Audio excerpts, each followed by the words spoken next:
En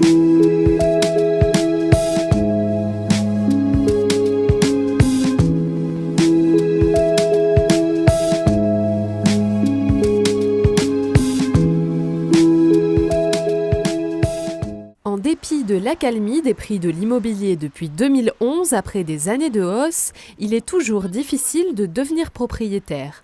Selon une étude annuelle réalisée par le courtier en ligne Empruntis.com, s'offrir une maison ou un appartement est inaccessible pour de plus en plus de Français qui privilégient ainsi l'ancien plutôt que le neuf. Une tendance vérifiée ? On va dire qu'on va ranger cette tendance au rang d'une légende urbaine pour être sympathique. Oui, c'est vrai que le marché de l'ancien est moins cher que le marché du neuf. Si on regarde des comparatifs, acheter dans l'ancien coûte 25 à 30% moins cher sur le papier qu'acheter dans du neuf.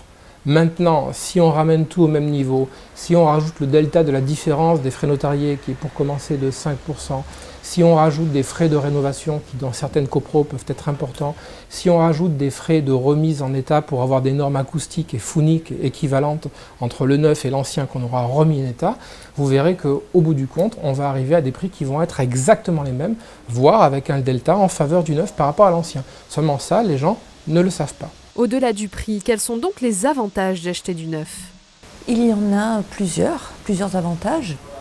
Déjà, le plaisir de pouvoir s'installer dans un appartement jamais habité, entièrement neuf, sans aucun travaux à y réaliser. Ensuite, nous sommes évidemment en frais de notaire réduits, donc 2,5% dans le neuf, au lieu de 5 à 6% dans l'ancien. Le plaisir de pouvoir aménager un plan, de réaménager une distribution intérieure au souhait du client, ça c'est très important. On démarre sur un plan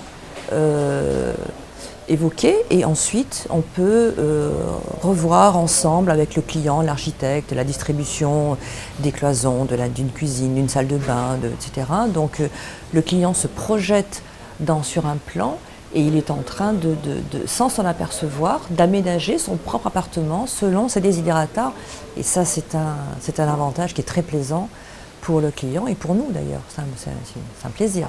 Mais alors, y a-t-il tout de même des arnaques possibles lorsque l'on achète un bien sortant tout juste de terre ?